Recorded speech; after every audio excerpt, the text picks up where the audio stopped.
अभिमन्यु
अभिमन्यु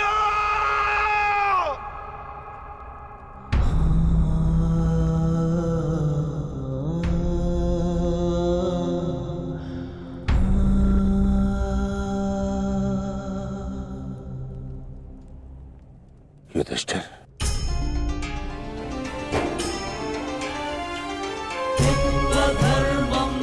ये मुझसे बहुत बड़ा पाप हो जिसके लिए मैं क्षमा भी नहीं मांग सकता। पता है युधिष्ठिर, मेरे लिए सबसे बड़ा दंड क्या होगा? जो मैं अपने प्रिय शिष्य से कभी दृष्टि न मिला पाऊंगा, वो शिष्य जो मेरे लिए सबसे अधिक प्रिय है, अर्जुन।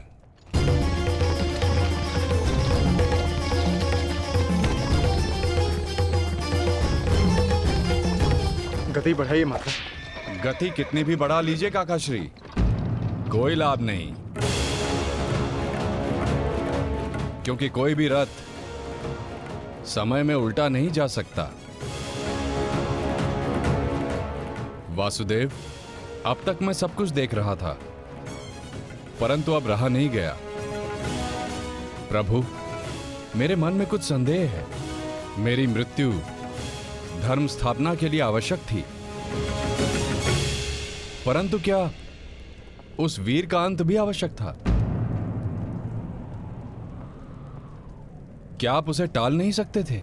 ईश्वर भी समय से परे कहाँ है बारबरीक? परंतु ईश्वर स्वयं समय भी है ना? किंतु ये समय ना प्रश्न करने का है और ना ही अवसर उत्तर देने का।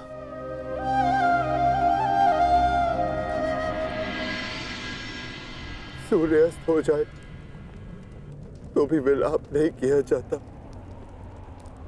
उसकी आरती की जाती है।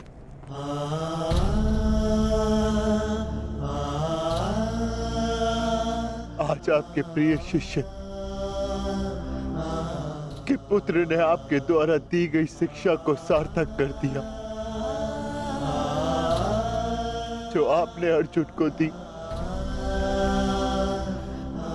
और अर्जुन ने अभिमन्यु को। आज हम सबके मन भरे हुए हैं, परंतु कांधे ऊंचे, और अब हम में से कोई नहीं रोएगा।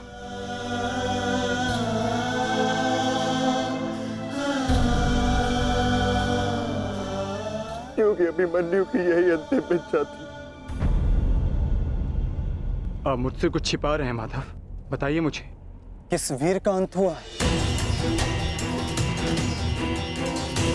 युद्ध बलिदान मांगता है पार्थ, और युद्ध में केवल एक वीर ही वीर गति प्राप्त करता है। नहीं, ये मेरा उत्तर नहीं है माता। मुझे सत्य जानना है। क्या हुआ है युद्ध भूमि में? क्यों आप सुशर्मा के साथ युद्ध में इतने व्यतीत थे? क्यों मेरा मन इतना अशांत है?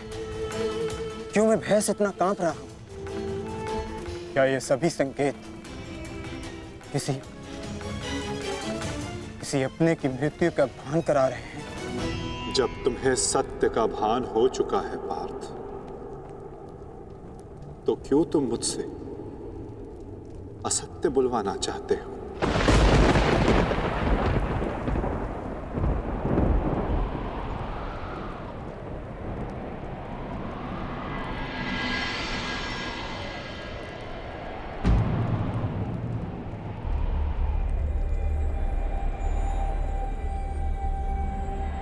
अभिमन्यु,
ये रक्त हाथ से जा क्यों नहीं? ये रक्त हाथ से जा क्यों नहीं रहा?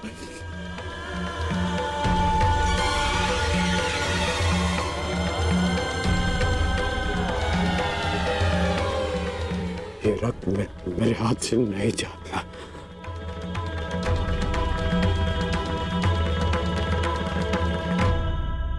क्या ये सत्य है कि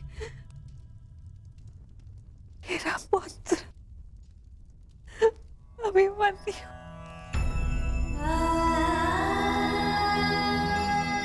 कर्ण, क्या ये सत्य है? आज अभिमन्यु की मृत्यु नहीं हुई है, आज धर्म और करुणा की मृत्यु हुई है। नीति और चेतना ने मौन साधा है। आज इतिहास से ना अभिमन्यु की शौर्य गाथा कभी लुप्त होगी और ना ही कौरवों के माथे से इस पाप का कलंक जाएगा।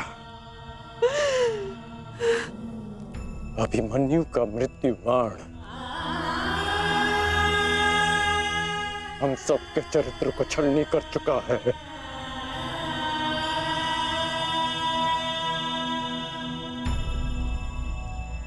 मत राजमाता, मत रोइए आप।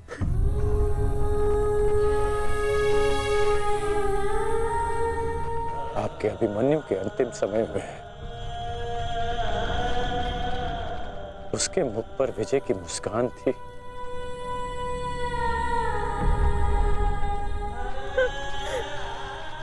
मेरी आपसे विनती है,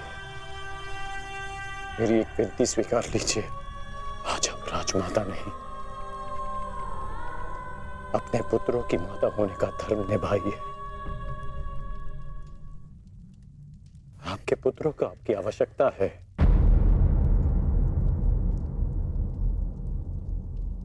आप पांडवों का विलाप रोकिए और मैं अपने पाप का पश्चाताप करूंगा।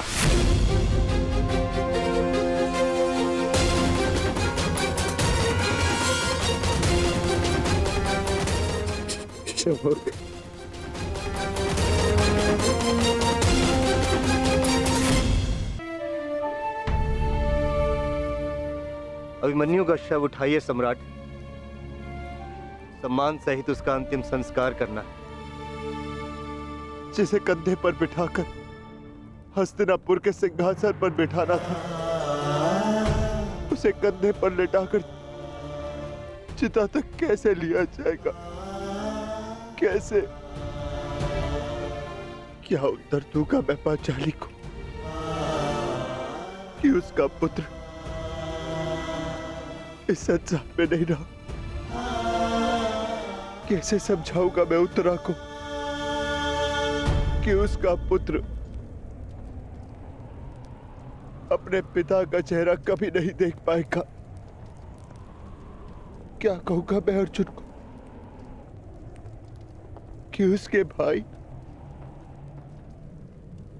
उसके पुत्र की रक्षा नहीं कर पाए।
ये च कृष्णे गुणास्फितः।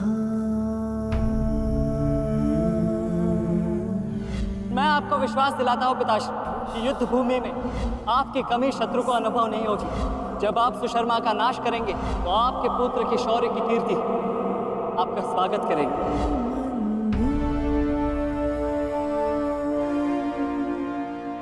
आशीर्वाद दीजिए मामाश्री कि मैं विजयश्री प्राप्त कर लूं। मेरा आशीर्वाद तुम्हारे साथ है पुत्र।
अभिमन्यु, पुत्र मैंने सुना कि किस प्रकार तुमने अभेद्य चक्रव्यूह को भेदा।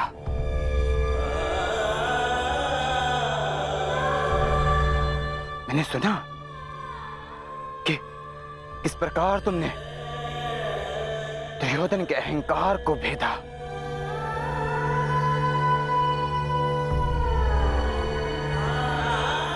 मैंने सुना कि किस प्रकार तुमने अपनी माता के अपमान का प्रतिकार किया।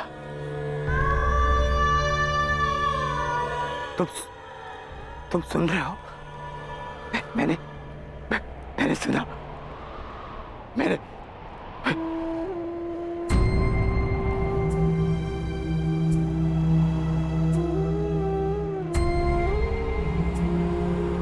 चक्रव्यूह को भेदने की कथा पूरी क्यों नहीं सुनाई?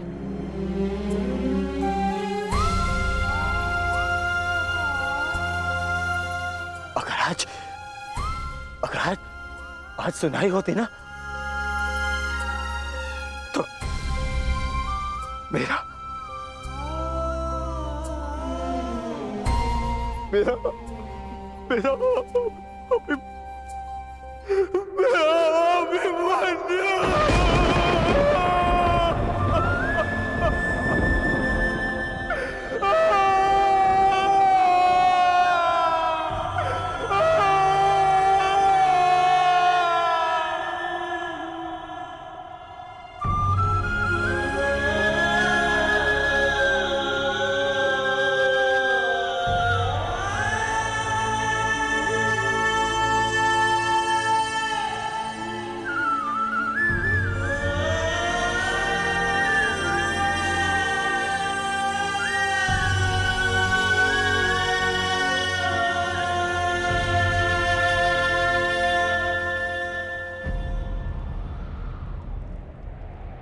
जब एक रोता हुआ पुत्र अपने पिता के समक्ष एक योद्धा बनकर प्रस्तुत होता है तो उसके पिता के लिए बड़े गर्व की बात होती है पार्थ।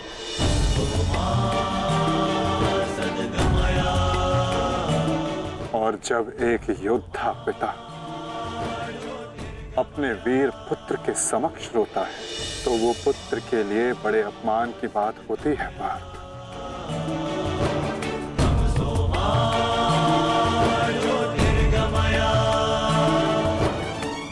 और मेरे भांजे अभिमन्यु का अपमान मत करो पार्थ।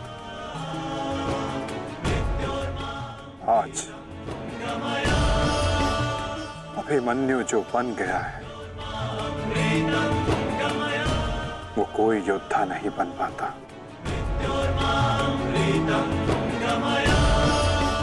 आज वो विजेता नहीं, एक महान, एक वीर,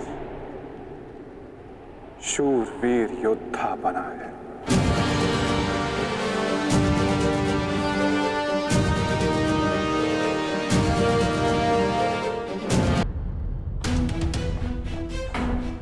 इतना विलंब क्यों किया तुमने आने में? मैं कब से अपने पुत्र के समाचार की प्रतीक्षा कर रही हूँ। अब मौन क्यों खड़े हो, बताओगे भी? सारे योद्धा अब तक क्यों नहीं लौटे? कुछ बोलो।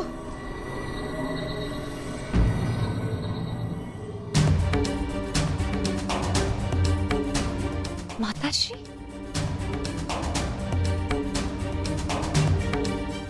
धन्यवाद माताश्री। आप यहाँ?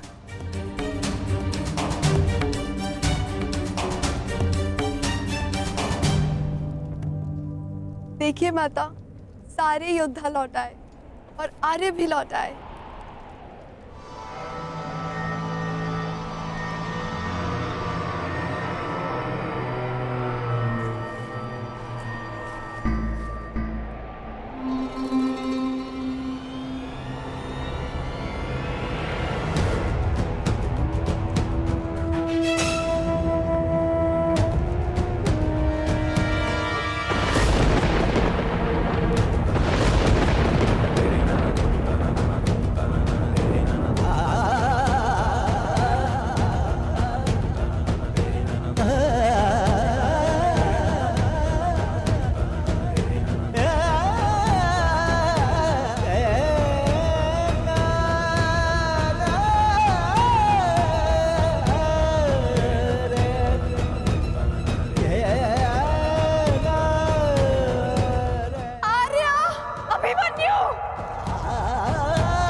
योद्धा कभी अपना वचन नहीं तोड़ते। हम अभिमन्यु को तो नहीं ला पाए उत्तरा, परंतु उसकी ओर से एक संदेश लाए हैं। उत्तरा से कहना कि उसके पास मेरी संतान को सुनाने के लिए एक महान कथा है।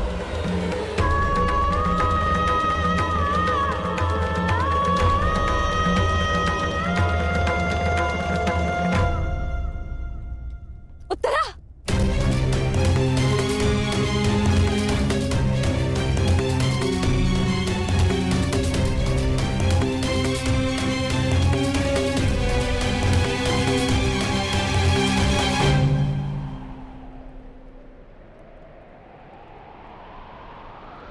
शूरवीर का स्वागत आंसुओं से नहीं, अभिषेक से किया जाता है।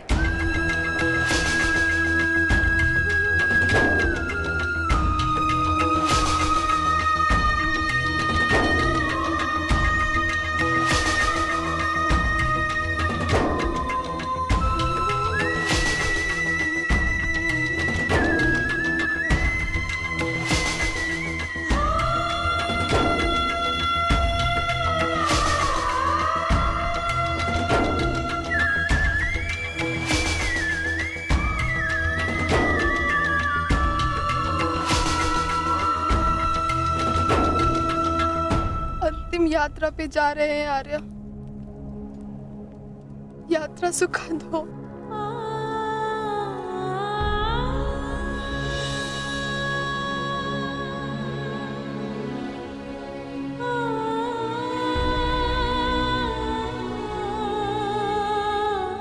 मेरी शुभकामनाएं हैं कि उस लोक में आपकी कीर्ति अक्षत हो।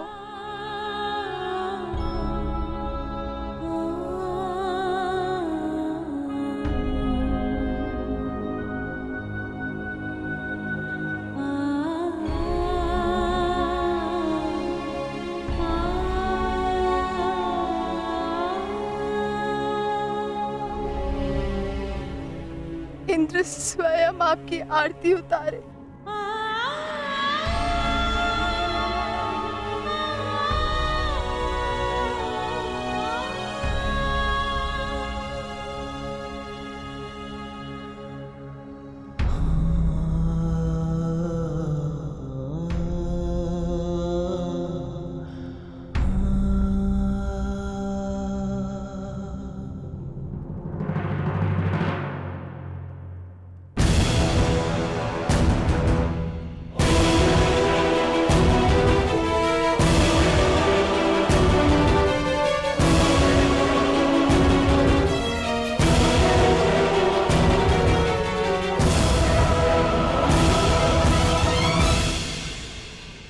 क्यों आए हो यहाँ?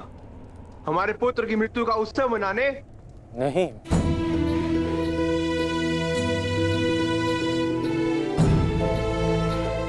मैं एक वीर की वीर गति को श्रद्धांजलि देने आया हूँ।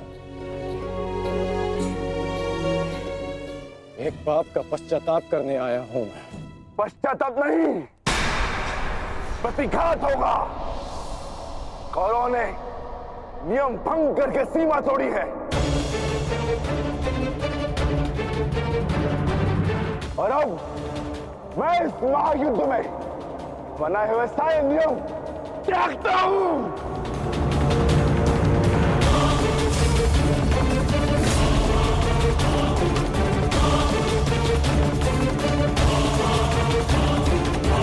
भैरव भीम,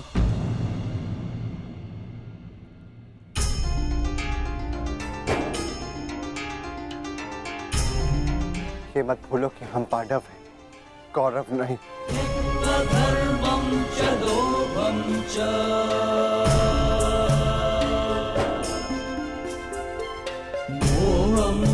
धन्यवाद अंगराज कि आपने हमारे पुत्र को पीड़ा से मुक्त किया, परंतु अब हमें सहानुभूति की आवश्यकता नहीं। मैं यहाँ सहानुभूति देने नहीं आया हूँ, मैं यहाँ एक महान पुण्य की अनुभूति लेने आया हूँ। अभिमन्यु जैसे शूरवीर की अर्थी को कांधा देने आया हूं।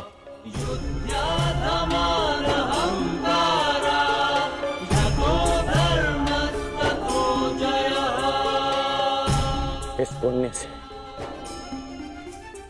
मुझे विरक्त मत कीजिए धर्मराज। ये युद्ध है युधिष्ठिर, और युद्ध में स्थिर रहना तुम्हारा धर्म है, तुम्हारे नाम का अर्थ है। अंगराज ने भी इस युद्ध में अपने पुत्र को खोया है। वो यहां अपना दुख बांटने आए हैं, अपनी पीड़ा काटने आए हैं। अंगराज को आने दो युधिष्ठिर। सरस्वतीं व्यासं ततो जयं उदीरये।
ये च कृष्णे गुणास्फिताः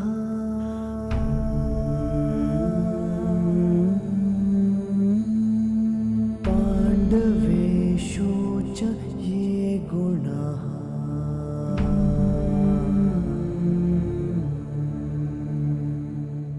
अभिमन्यु किलेकस्था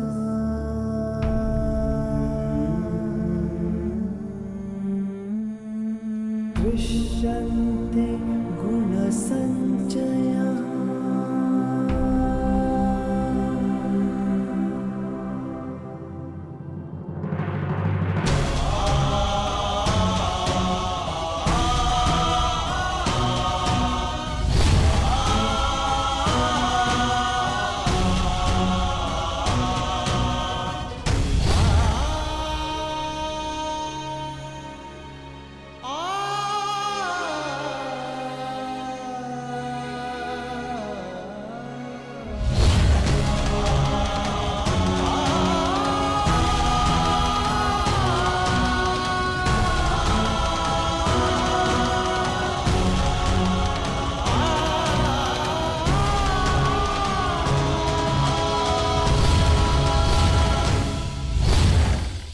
गुरुकुल की तीसरी पीढ़ी का नाश हुआ है महाराज। ये ठीक नहीं किया दुर्योधन ने। माना जो हुआ वो अनुचित था गांधारी, परंतु इन सब का कारण अभिमन्यु स्वयं ही था। यदि वो दुर्योधन का अपमान ना करता तो आज ऐसा कदाचित ना होता। नहीं स्वामी, मेरी आंखों पर पट्टी बंधी हुई है, परंतु हस्तिनापुर का जलता हुआ भविष्य मैं स्पष्ट देख सकती हूँ। ऐसा आभास हो रहा है मानो अभिमन्यु की चिता की जलती हुई अग्नि समुचे कौरव वंश को भस्म कर देगी।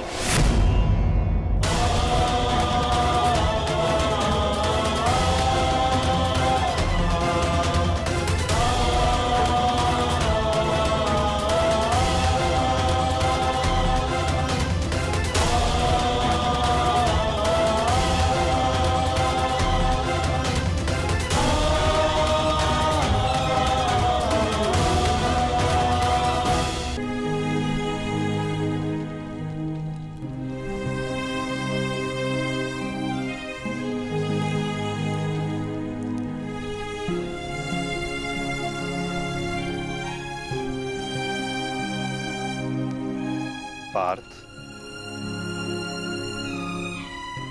अंतिम विधि आरंभ करो।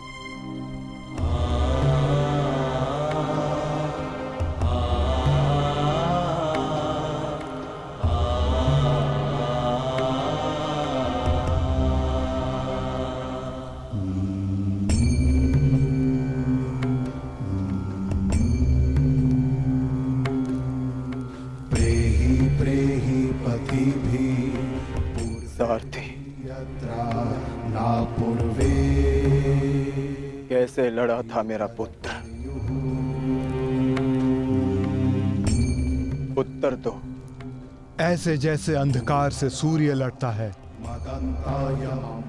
और पूर्ण रूप से उनका अंत कर देता है। एक अद्भुत तेज था आपके वीर पुत्र में और उनका सारथी होना मेरे लिए गर्व की बात है।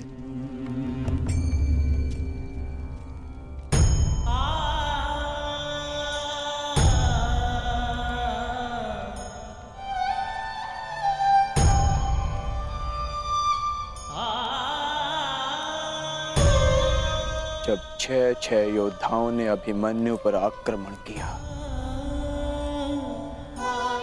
तो उसने क्या कहा था भ्राताश्री?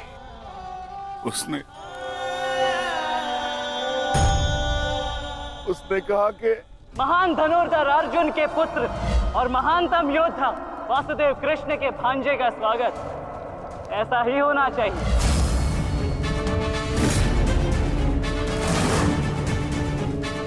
जब आपने उसे भीतर जाने से रोका था ज्येष्ठ, तब उसने क्या कहा? एक योद्धा मृत्यु के भय से पीछे नहीं हटता था श्री, वो आगे बढ़कर मृत्यु का वरण करता है। और आज मृत्यु को भी अर्जुन पुत्र के बाणों का तेज सहना होगा।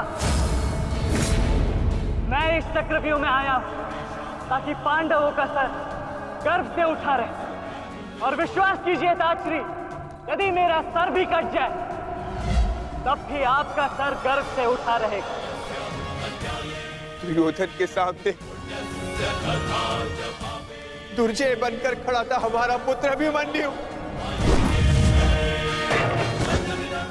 कहा था ना मैंने काकाश्री, जब जब मिलूंगा वस्त्रहरण करूंगा। आप सब उसकी रक्षा के लिए भीतर क्यों नहीं जा पाए?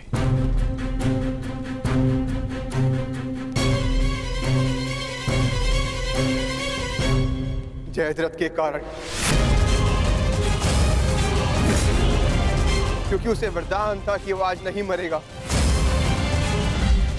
उसने हम में से किसी को अंदर भीतर नहीं जाने दिया, भी कारण अभिमन्यु की मृत्यु का।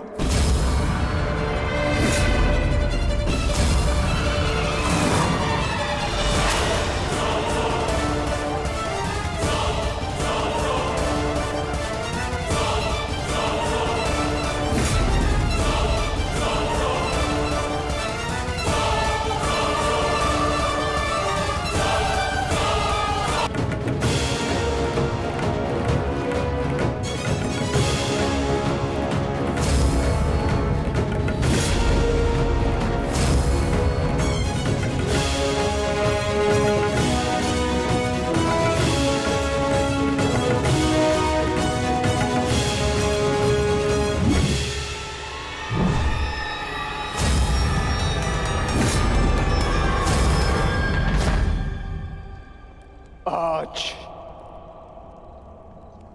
ये चिता नहीं जलेगी।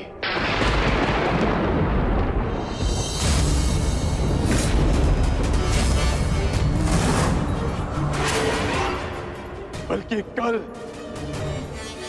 2 चिताएं जलेंगी। मैं कुंती अर्जुन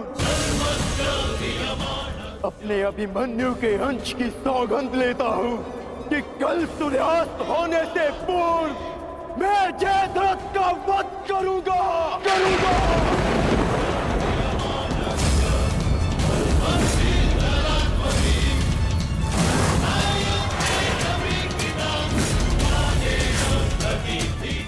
कल या तो जयद्रथ के साथ अभिमन्यु की चिता जलेगी या फिर अभिमन्यु की चिता में उसके साथ मैं जीवित जलूंगा। मेरा प्राण अर्जुन का प्राण।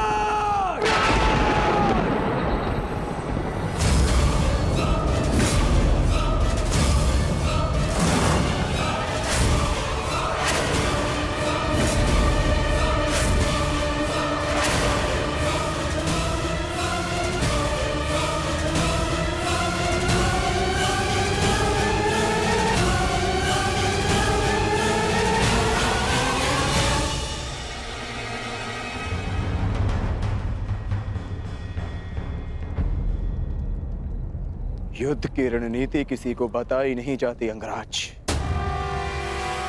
परंतु मैं बता रहा हूं।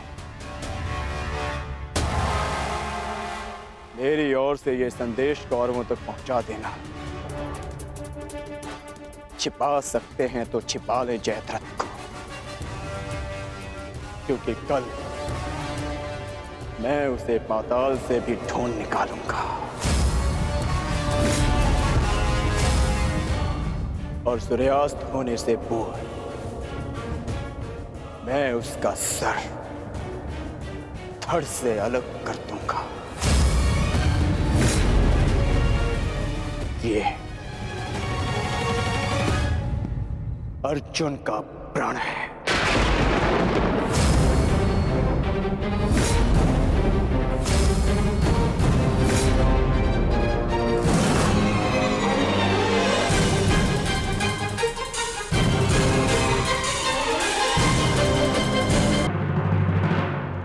ये चिंता का विषय है युवराज। ये एक योद्धा की ललकार नहीं, एक पिता का प्रतिकार है। अर्जुन ने अपने पुत्र के शव के समक्ष प्रतिज्ञा ली है, और यदि अर्जुन ने प्रतिज्ञा ली है तो उसे पूर्ण करने का संपूर्ण प्रयास करेगा वो। बस आचार्य द्रोण, बस। पितामही की भांति आपको अवसर चाहिए होता है हमारे शत्रुओं की प्रशंसा करने का। आपको हम कौरवों से अधिक उस अर्जुन की प्रतिज्ञा पर विश्वास है, किंतु आप भूल रहे हैं कि किस प्रकार अपने भ्राता के पुत्र के प्राणों की भीख मांग रहे थे वो पांडु पुत्र। आज पुत्र यमलोक गया है और कल पिता जाएगा, और इसे आप सुनिश्चित करेंगे क्योंकि आप कौरवों के सेनापति हैं। दुशासन,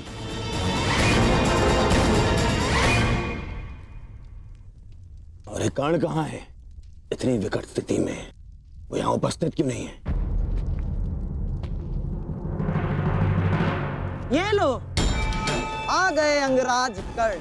हाँ, कदाचित शत्रु के शव को श्रद्धांजलि देकर आ रहे हैं, या फिर उस अर्जुन का कोई संदेश पहुंचाने आए हैं। देकर आ गए उन पांडवों को सहानुभूति। मैं शत्रु को सहानुभूति देने नहीं, एक वीर की वीरगति को श्रद्धांजलि देने गया था।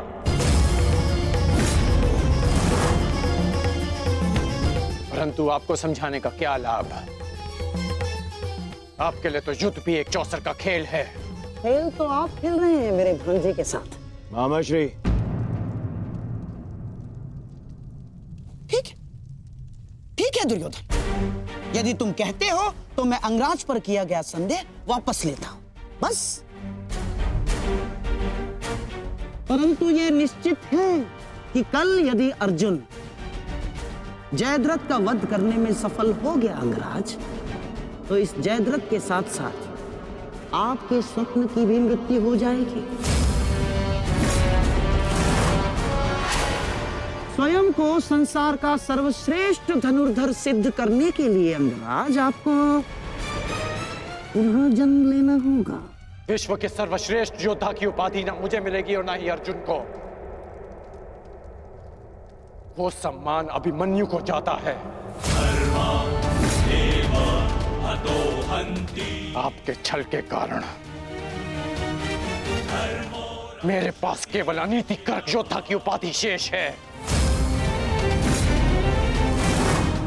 जिस भांति अभिमन्यु को घेर कर मारा गया, ना वो युद्ध के नियमों के अनुकूल था और ना ही एक योद्धा की प्रतिष्ठा के। मैंने तुम्हारा साथ देने का वचन दिया था, अन्याय करने का नहीं। न्याय और अन्याय ये सब विजय का खेल है अंगराज कर्ण। जो जीता वो न्यायी और जो हारा वो अन्यायी, क्योंकि इतिहास जीतने वाले लिखते हैं, हारने वाले नहीं। यदि ऐसा है तो मुझे इस इतिहास में कोई स्थान नहीं चाहिए।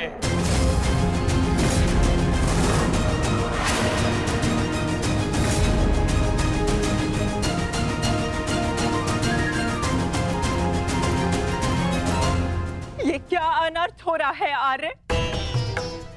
वो अर्जुन है, ना तो अर्जुन का बाण अपना लक्ष्य चूकता है और ना ही अर्जुन की प्रतिज्ञा अपना लक्ष्य चूकेगी। और यदि अर्जुन अपनी प्रतिज्ञा में सफल हो गया तो मेरी पुत्री को कल ये आभूषण त्याग कर श्वेत वस्त्र धारण करने पड़ेंगे आर्य। और मैं अपनी पुत्री की ये दशा देखने से पूर्व अपना जीवन त्यागना उचित समझूंगी आर्य। स्वयं को संभालो गांधारी।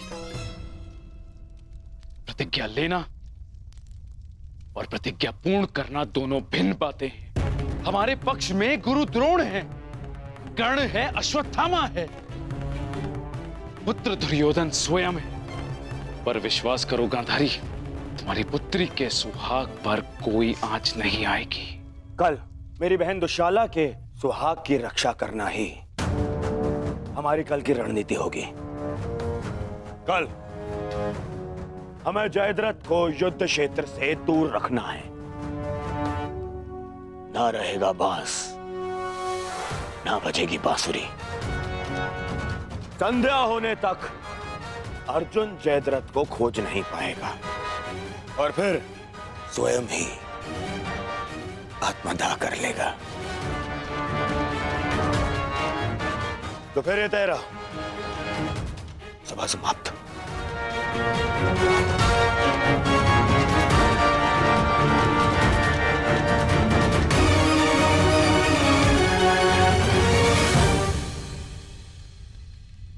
चलिए मामाश्री, युद्ध की तैयारियां करनी है।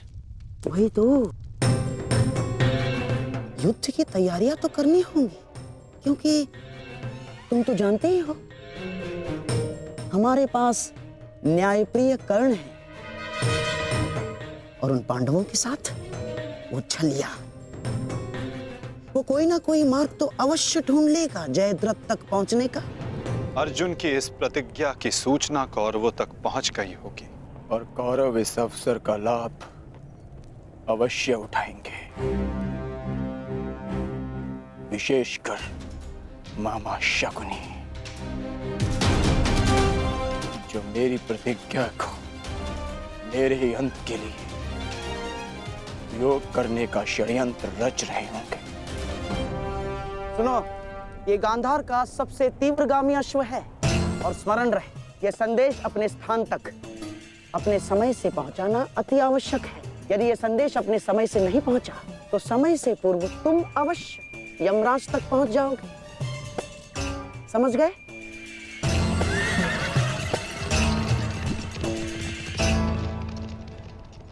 मामाश्री, युद्ध की योजना तो ज्येष्ठ पहले ही बना चुके हैं, तो फिर अभी आप क्या करना चाहते हैं? बुद्धि का हाथ कब थामोगे दुशासन? हैं? देखो, कच्ची योजना कच्चे घड़े के भांति होती है। कब पानी फिर जाए कुछ कहा नहीं जा सकता। उस जयद्रथ को केवल युद्ध से दूर छुपाना पर्याप्त नहीं होगा, क्योंकि मैं जानता हूं उस छलिए कृष्ण को मैं भली भांति जानता हूं। वो इस समय कुछ ना कुछ चक्र अवश्य कर रहा होगा। इसीलिए मैं ये सुनिश्चित कर लेना चाहता हूं कि कल युद्ध में जयद्रथ का वध हो या ना हो, परंतु वो अर्जुन अवश्य मृत्यु के घाट उतर जाए। परंतु मामाश्री, मैं कुछ समझा नहीं। तुम समझने का प्रयास भी मत करो। जब मेरे शब्दों के बाण तुम्हारे मस्तिष्क को भेदेंगे, तब तुम अपने आप सब कुछ समझ जाओगे।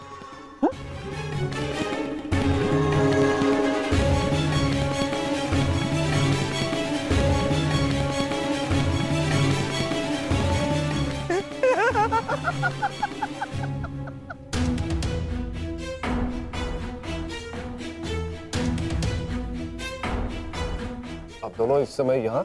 जामाता श्री, देखिए, आपको जो पांडवों से प्रतिशोध लेना था वो तो आप ले चुके हैं, पूर्ण हो गया है आपका प्रतिशोध। इसीलिए मैं चाहता हूं कि आप अब विश्राम करें, सिंधु जाकर अपनी पत्नी से मिले, अपने शौर्य की गाथा सुनाए। किंतु सिंधु जाकर किसी को ये मत कहिएगा कि आपको युद्ध से बाहर कर दिया गया है। धनुर्धारी अर्जुन से भयभीत होकर सिंधु नरेश वापस लौट आए हैं ना, किसी से मत कहिएगा, क्योंकि आपकी ये सूचना आपके अपयश का कारण बन सकती है जयद्रथ। नहीं मामाश्री, अपयश से श्रेष्ठ कर तो मृत्यु है। किसने कहा कि मैं सिंधु लौट रहा हूं? और आप ऐसे की बात कर रहे हैं? एक क्षत्रिय युद्ध भूमि से विजय पाकर घर लौटता है या फिर वीर गति पाकर? जानता हूं जामाता श्री, परंतु एक क्षत्रिय तभी मर जाता है जिस दिन उसका यश मर जाए। परंतु आपका दुर्भाग्य है जामाता श्री, ना आप विजय श्री देख पाएंगे और ना ही वीर गति का स्वाद चख पाएंगे, क्योंकि आप यहाँ रुकेंगे तो निसंदेह अर्जुन का सामना तो कर ही नहीं पाएंगे। कौन कहता है कि मैं उस अर्जुन से भयभीत हूं? नहीं डरता मैं अर्जुन से। स्नान करने का समय हो गया है, सब तैयार है? नहीं दुर्योधन, मैं कहीं नहीं जाऊंगा। अर्जुन से भयभीत होकर मैं अपने यश का त्याग नहीं कर सकता हूं। एक क्षत्रिय तभी मर जाता है जब उसका यश मर जाता है। मैं ये युद्ध भूमि छोड़कर नहीं जाऊंगा।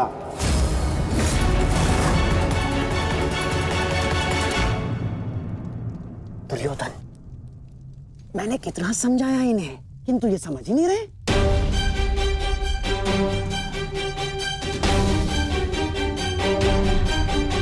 समझने का प्रयास करो जयद्रथ। मेरी बहन दुशाला मेरे लिए बहुत प्रिय है। यदि अर्जुन अपनी शपथ पूर्ण करने में सफल हो गया तो अनर्थ हो जाएगा। उसका उपाय मैंने कर लिया है दुर्योधन।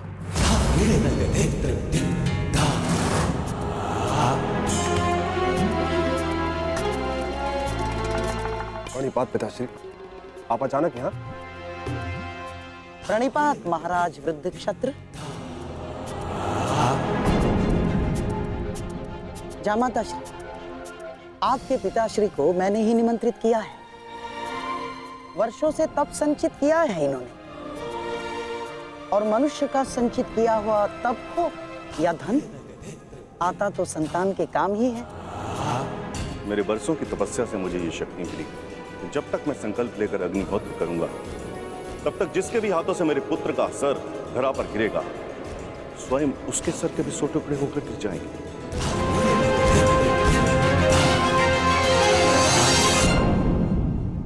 गिर जाएंगे। यदि युद्ध करना तुम्हारी इच्छा है पुत्र, तो मैं कल सूर्यास्त तक संकल्प लेकर अग्निहोत्र करूंगा। अद्भुत। अब आप जाकर अग्निहोत्र की तैयारियां कीजिए। आइए पिताजी। क्या उत्तम योजना बनाई है आपने। योजना नहीं, खेल।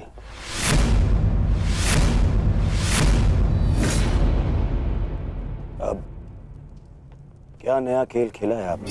अब खेल तो अर्जुन के प्राणों के साथ खेला जाएगा मेरे होने वाले सम्राट। यदि कल संध्या तक अर्जुन जयद्रथ का वध नहीं कर पाया तो स्वयं ही आत्मदाह कर बैठेगा, और यदि उसने जयद्रथ का शीश धड़ से अलग कर भी दिया तो वृद्ध क्षत्र के तप के बल से उसके सर के 100 टुकड़े हो जाएंगे मेरे होने वाले सम्राट।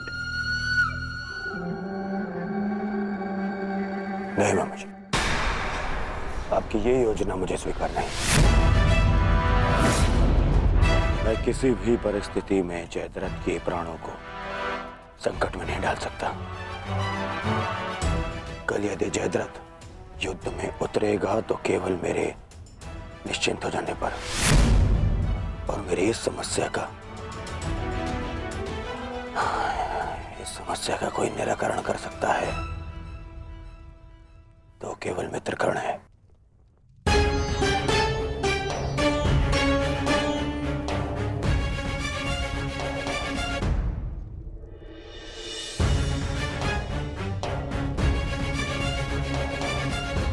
मित्र,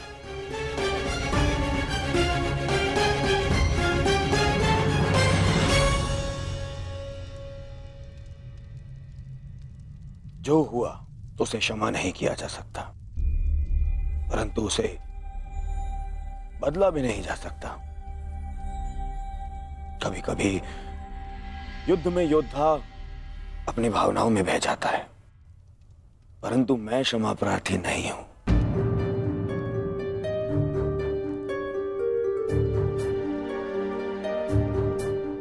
मैं क्षमा प्रार्थी नहीं हूं क्योंकि मेरे अनुजों के शत विक्षत शव देखने के पश्चात मेरे मन में केवल उनकी चीखें हैं, उनका क्रंदन है। शत्रु के लिए दया नहीं। मैं क्षमा प्रार्थी नहीं हूं। मैं क्षमा प्रार्थी नहीं हूं क्योंकि भाग्य ने उस क्षण के लिए मुझसे क्षमा नहीं मांगी जब उसने मेरे पिता को अंधा कर देने की नियति बना दी। मैं क्षमा प्रार्थी नहीं हूं क्योंकि उस द्रौपदी की कुटिल हंसी आज भी मेरे कानों में सुनाई देती है। मैं क्षमा प्रार्थी नहीं हूं क्योंकि उसने मुझे अंधे का पुत्र अंधा कहने के पश्चात भी मुझसे क्षमा नहीं मांगी। मैं क्षमा प्रार्थी नहीं हूं।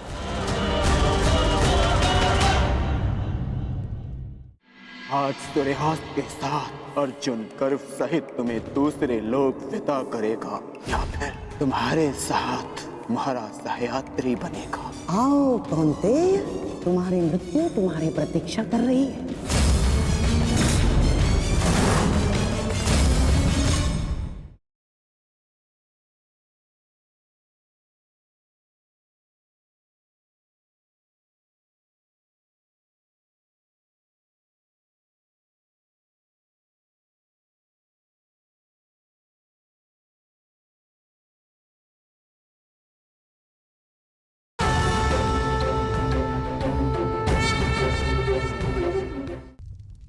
मैंने ये युद्ध क्षमा मांगने के लिए नहीं, विजय के लिए प्रारंभ की है।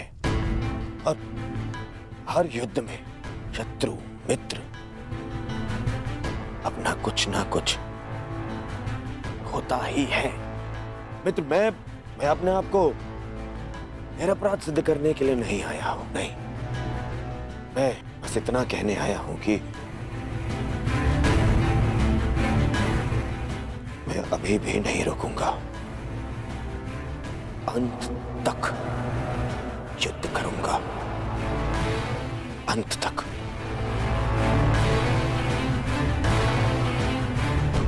और मेरी कामना है मेरा परम मित्र इस युद्ध में मेरा साथ दे।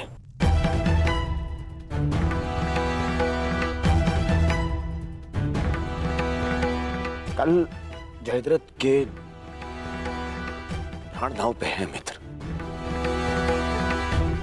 दुशाला केवल मुझे ही नहीं, तुम्हें भी अपना ज्येष्ठ मानती है।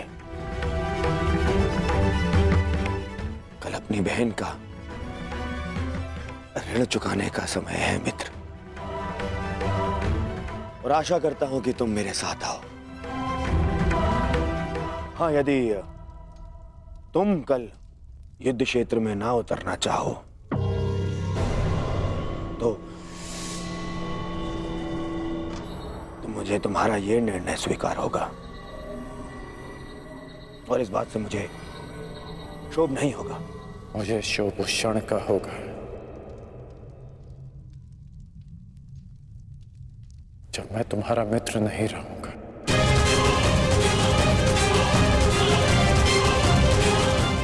मैं नहीं जानता कि कल युद्ध भूमि में मैं आऊंगा भी या नहीं।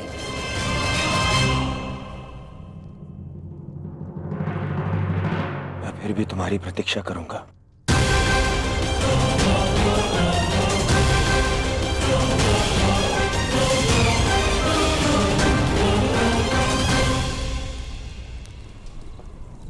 तुमने एक पुत्र के धर्म का पालन किया, किंतु मैं एक पिता के धर्म होने का पालन ना कर सका। पुत्र, तुम मेरे मान की रक्षा के लिए चक्रव्यूह में प्रवेश कर गए, पर मैं अपने पुत्र के प्राण की रक्षा के लिए उपस्थित नहीं था।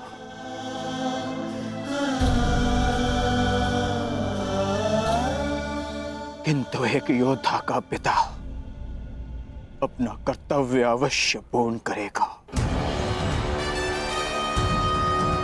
तुम्हारे साथ हुए अन्याय का प्रतिशोध मैं अवश्य लूंगा अभिमन्यु। हम तुम्हारी प्रतीक्षा करेंगे अर्जुन। आओ आओ कौन्तेय, आओ। तुम्हारी मृत्यु तुम्हारी प्रतीक्षा कर रही है। या तो तुम अपनी ही प्रतिज्ञा का आखेट बनोगे, या फिर वृद्ध क्षत्र के तप का लक्ष्य। या तो आज सूर्यास्त के साथ अर्जुन गर्व सहित तुम्हें दूसरे लोक विदा करेगा, या फिर तुम्हारे साथ महाराज सह्याद्री बनेगा।